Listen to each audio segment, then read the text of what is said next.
Welcome to the vlog, guys. Today it's Friday. Usually I'm heading over to the studio to make music there. Right now not, because we're quarantined. The virus is still going on, full effect. Vanessa's mom just drove by and got us a nice present. So I'm really happy. It feels like a birthday present. I mean, that shows you how crazy the world is right now. When toilet paper makes you happy. But there is more that makes me happy and will hopefully also make you happy. We got 3 giveaways that I would love to present to you, and then we'll do like the main thing of today's video. First up, I got here 2 DIN Audio 7 speakers. We'll give them away pretty soon. Every single Friday there is a giveaway. The last one was KRK Rocket speakers. And today there is another giveaway for software, Cable Guys, the one that I use to sidechain, and I'm trying to block the light so the camera focuses on me.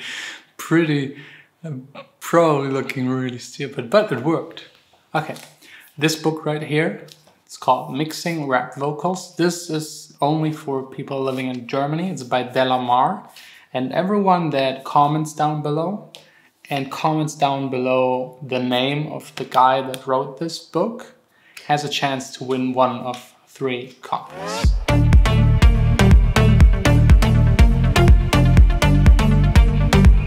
So yeah, welcome to my closet home studio for, I hope, just 1 or 2 more days, and then back to the real studio, because this is a little depressing. It's funny, it works, but it's depressing. I've worked really hard to have like a proper studio the past 10 years. Let's try and make the best of it. I got vocals. I got new vocals. The song is called You Get To Me.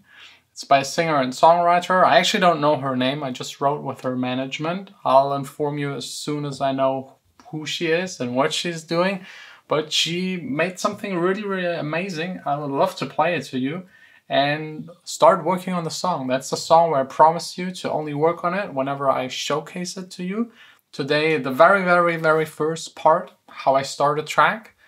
And the following kind of parts will be probably live streamed, because there I have way more time to show you way more in detail every step that I take to get that song ready and finished for release.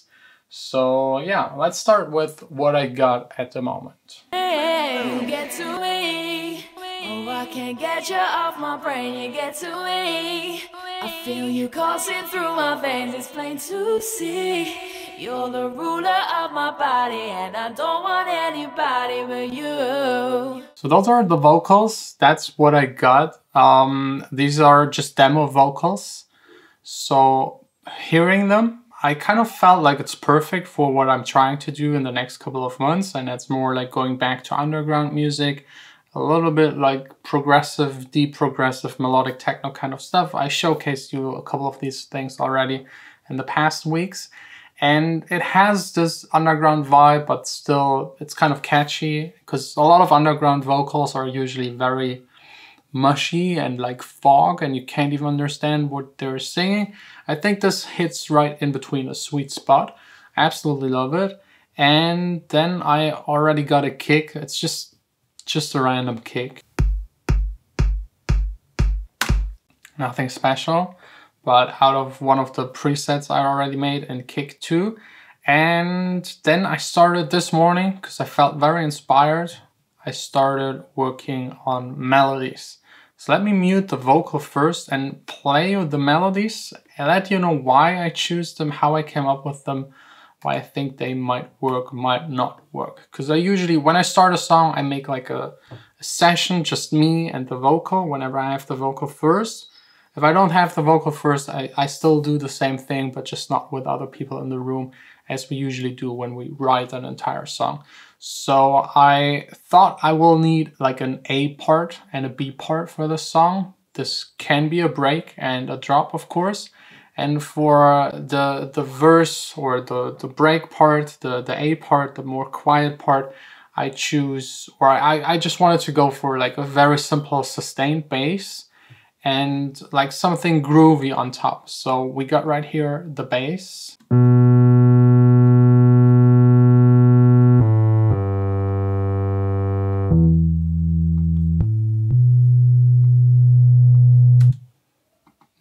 special. Like, it's not about the sound. The sound is like 5% in the direction it needs to be, but it gives me like a rough estimate. It's very important to keep it simple, especially if you have vocals. So I think that bass line already fills out the bottom end of the frequencies. All we need, very simple, easy. Don't make it too complicated because it distracts from the vocal. Then we got like an arpeggiator like melody.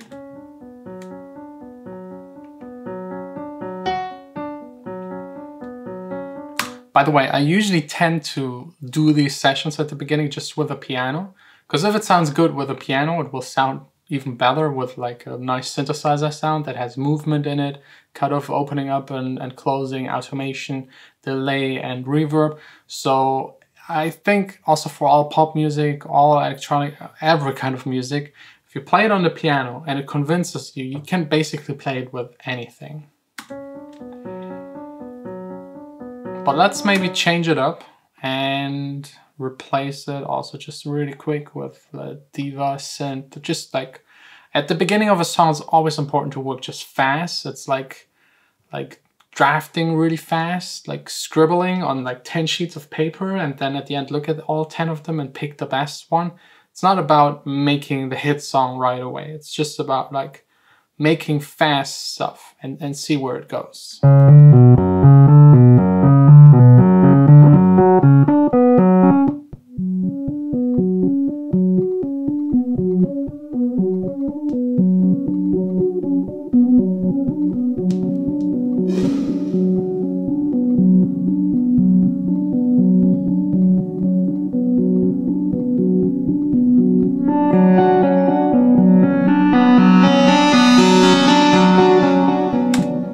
Not a special sound, nothing fancy. I even reused the reverb of the synth, which I usually never do. I always replace it.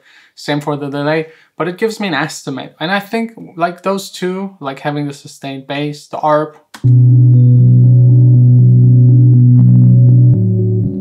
automating,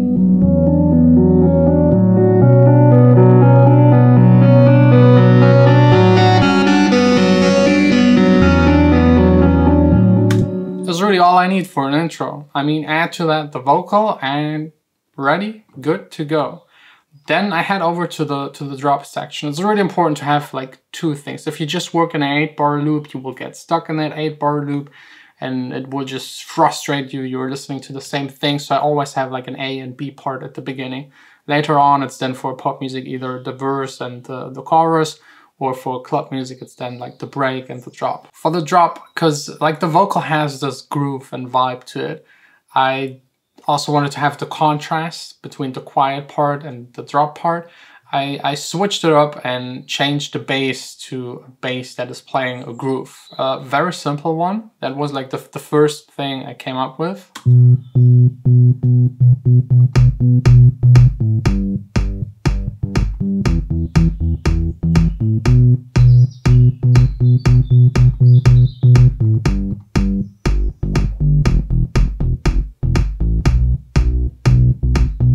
Yeah, it kind of works. Again, very, very basic, just drafting really quick, making this kind of stuff to see if it works.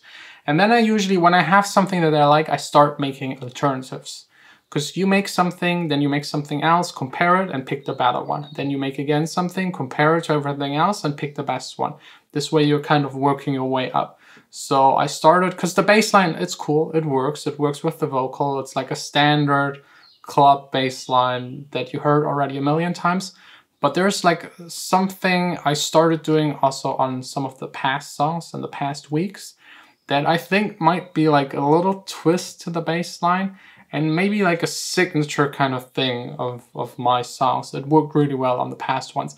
And that's playing the same bass line groove and having like some notes in there that just jump up, that jump by an octave or jump out of the normal range of the notes, just to be more interesting. But let's hear it. Let me just copy down the same bass line sound. Octave is too low. Let's transpose it up.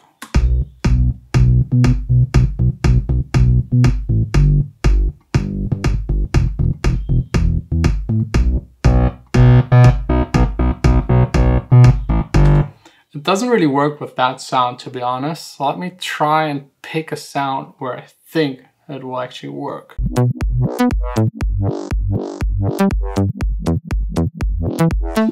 So that's a sound I actually used already on another track, just again to be fast and have like a good draft and getting to a good sound soon.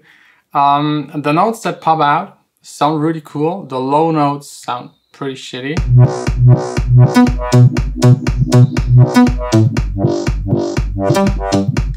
Let's try out 1 octave lower.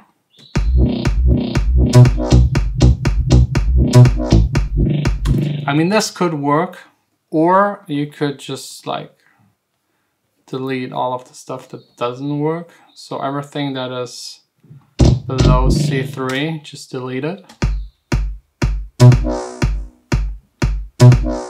Just have the high notes in there and then play the regular bass line.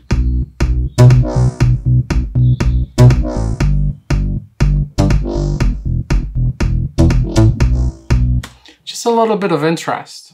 Again, the sounds are just really, really drafts. Like, we'll get into sound design in one of those live streams because that's something that is quite time intensive. Then I started like writing some more stuff to it. Standard stuff you might always use in a song. For example, this right here. Let's again change it up. We don't need this as a piano sound.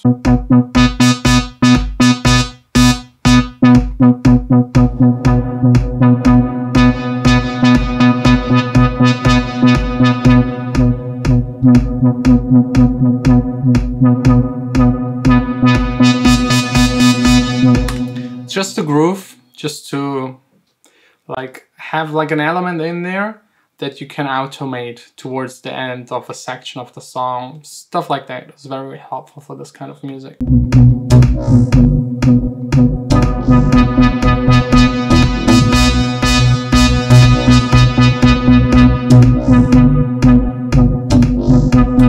So this could like start at the beginning of the drop, cut off very low, open up towards the end, and this way create some tension and interest. This could also be used in the break parts. Not sure, but so far, since it's like underground, there's not a whole lot of chords and stuff going on.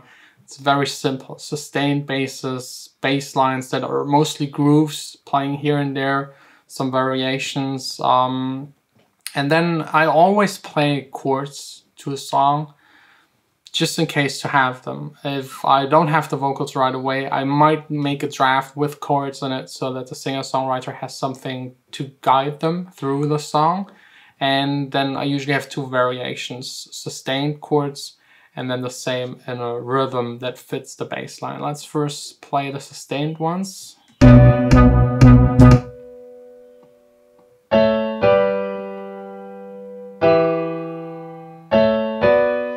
These could later be turned into a pad that I might use on the break part. Cut off again, open up, close it. I could also use them on top of the drop, maybe in the background as a pad again, as ambient, or maybe just like for the break parts again, to have like nice sustained either piano or like a pad sound to make it sound more epic and more cinematic.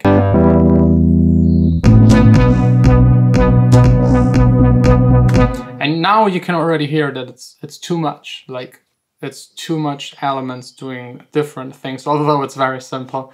So yeah, the chords, I'll mute them for now. Then I got chords that are playing a rhythm. This usually gives you a very housey kind of vibe.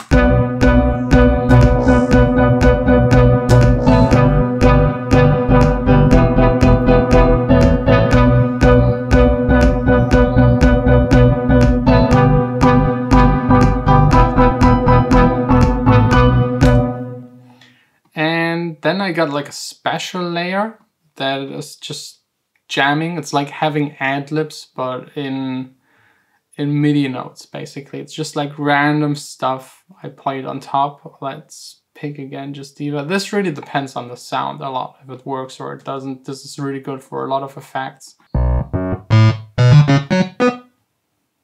Let's pick something pluggy.